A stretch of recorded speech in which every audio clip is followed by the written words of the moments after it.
चुनाव ये महज कोई शब्द या सामान्य प्रक्रिया नहीं है, बल्कि भावनाओं और उम्मीदों का भी एक बड़ा खेल है। जैसे ही चुनाव नजदीक आते हैं, चाहे वो विधानसभा हो या फिर लोकसभा, हर नागरिक की भावनाएं जुड़ जाती हैं। भावनाएं अपने पसंदीदा उम्मीदवार से, उम्मीदें अपनी अपनी समस्याओं के समाधान की। अब बिहार में विधानसभा चुनाव है, जिस पर सबकी निगाहें टिकी हुई हैं। कोई पार्टी धर्म पर चुनाव लड़ रही है तो कोई पार्टी जाति के नाम पर चुनाव लड़ रही है। वहीं कुछ पार्टियां विकास के नाम पर चुनावी दांव खेल रही हैं। इन सब के बीच ये 100% सच है कि भारत में आज भी चुनावों में मजहब और जाति के नाम पर ही वोट मांगे जाते हैं। सभी दल जाति और धर्म के आधार पर टिकट को प्राथमिकता देते हैं। जातीय और धार्मिक मुद्दों का चुनावों पर असर बहुत पहले से चला आ रहा है। आजकल ये असर कुछ ज्यादा हो गया है।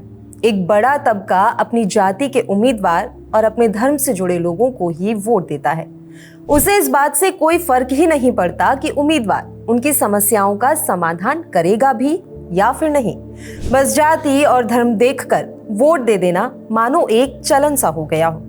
इसी के साथ हर चुनाव में एक सवाल हमेशा रह जाता है कि आखिर हम विकास की बात कब करेंगे? क्यों हमारे वोट अब भी जाति और धर्म के नाम पर ही पड़ते हैं? क्या नेताओं की गलती है या हमारी ही सोच में कुछ गड़बड़ है? तो आज के इस वीडियो में हम बात करेंगे कि वोटर्स विकास से क्यों दूर हैं और धर्म जाति के नाम पर वोट क्यों करते हैं। भारत की राजनीति की नींव आजादी के बाद ही जाति और धर्म के आधार पर रखी गई थी।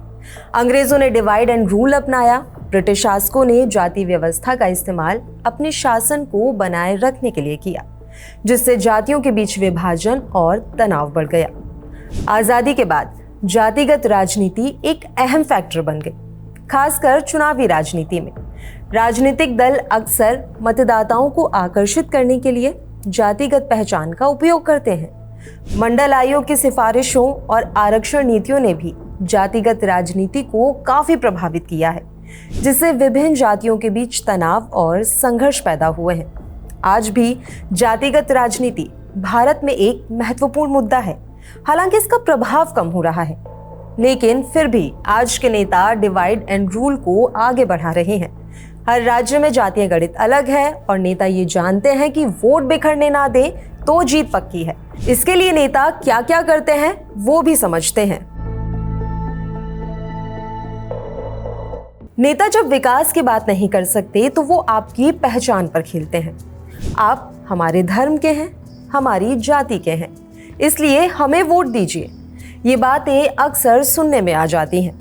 रैली में भाषण कम, भावनाओं की आग ज्यादा, क्योंकि तर्क से हार का डर होता है, भावनाओं से भीड़ जुटती है।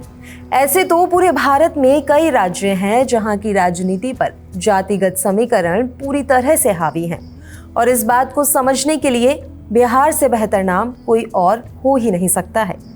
जातिगत राजनीति के फेर में उलझने से बदहाली किस तरह से लोगों की नियति बन जाती है, इसका प्रमाण बिहार है। बिहार आज देश का सबसे पिछड़ा राज्य है। कांग्रेस, आरजेडी, जेडीयू, बीजेपी और एलजेपी, इन तमाम पार्टियों और उनके नेताओं ने वर्षों से बिहार के लोगों को जातियों के शिकंजे में राजनीतिक तौर से कैद करके रखा। राजनीतिक दलों की ओर से कुछ ना कुछ ऐसा शिगुफा छोड़ ही दिया जाता है, जिससे बिहार के लोग फिर से जातिगत आधार पर दलगत आस्था में बंध कर वोट करने को मजबूर हो जाते हैं। बाकी राज्यों में भी ऐसा होता है, लेकिन बिहार में पूरी तरह से हावी है। अब यहाँ एक सवाल ये उठता है कि आखिर वोट और जाति के नाम पर आम आदमी की सोच क्या हो जाती है। बात यह है कि ह्यूमन ब्रेन को ऐसी बातें अच्छी लगती हैं जो उसकी पहले से बनी राय को सही साबित करे। इसलिए अगर हम पहले से किसी जाति या धर्म को सही मानते हैं तो हम उस नेता की हर बात को अच्छा मान लेते हैं, भले ही वो विकास की बात ना करे। एक फैक्ट ये भी है कि हमारे दिमाग में मिरर न्यूरॉन्स होते हैं जो दूसरों का व्यवहार देखकर उसे दोहराने के लिए हमें प्रेरित करते हैं। इसलिए हम सोचते हैं कि अगर सब हमारी जाति वाले को वोट दे रहे हैं तो शायद वो सही हैं और इसलिए दूसरों की देखा देखी में लोग जाति या धर्म के नाम पर वोट दे देते हैं। वोटर खुद भी इनसिक्योरिटी में जीता है। वोटर्स ये मानते हैं कि अगर उम्मीदवार मेरी जाति का ना जीता तो मेरा नुकसान हो जाएगा। डर की राजनीति को हर चुनाव में एक ताकत मिलती है। आम लोग अपनी जाति, धर्म या भाषा वाले लोगों को ज्यादा भरोसेमंद मानते हैं। इसलिए जब कोई नेता कहता है हमारे लोग, तो इस बात पर लोग जल्दी जुड़ जाते हैं। लोगों की ये मानसिकता होती है कि जाति या धर्म हमें सुरक्षा और पहचान का एहसास देता है। इसलिए वोटर ये सोचता है कि पहले मेरी पहचान बचे, फिर विकास देखेंगे।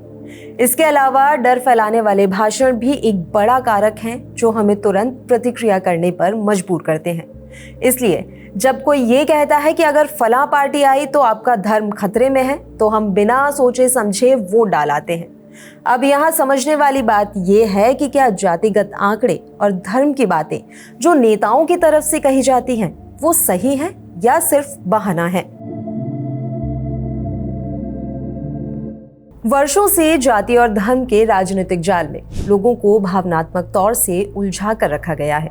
पिछले कई दशकों से केंद्र और तमाम राज्यों की सत्ता के साथ ही राजनीतिक तंत्र पर चुनिंदा दलों की ही लॉर्डशिप यानी कि आधिपत्य रहा है। घूम फिरकर बारी बारी से कुछ दल ही सत्ता या फिर विपक्ष का हिस्सा बनते रहे हैं। इसके बावजूद ये कहना है कि गरीब या वंचित तबकों की पहचान अब तक नहीं हो पाई है, ये समझ से परे है। तमाम दलों और उनके प्रमुख नेताओं में सचमुच राजनीतिक इच्छा शक्ति होती तो अब तक देश में गरीब या वंचित वर्गों की इतनी बड़ी तादाद नहीं होती। विकास और कल्याण के लिए धार्मिक या जातिगत आंकड़ा कोई पैमाना होता ही नहीं है। उसमें भी इतने दशकों बाद राजनीतिक दलों की ओर से इस तरह की बात की जाए तो फिर ये राजनीतिक स्वार्थ का खेल और फरेब ही माना जाएगा। कुल मिलाकर अगर हम सच में बदलाव चाहते हैं तो सवाल बदलने होंगे। जाति धर्म नहीं, बल्कि ये पूछने का समय है कि रोजगार कब मिलेगा, स्कूल कब सुधरेगा, अस्पताल कब सही होंगे।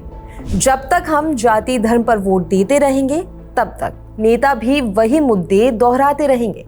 समाधान यही है कि वोट की ताकत को समझें और तार्किक सवाल उठाए जाएं। अगर आप चाहते हैं कि राजनीति वाकई बदले तो इस वीडियो को शेयर कीजिए और कमेंट में हमें बताइए कि क्या आपने कभी विकास के नाम पर वोट किया है। और इसी तरह की वीडियोस को देखने के लिए विट्टी चोखा को सब्सक्राइब कीजिए।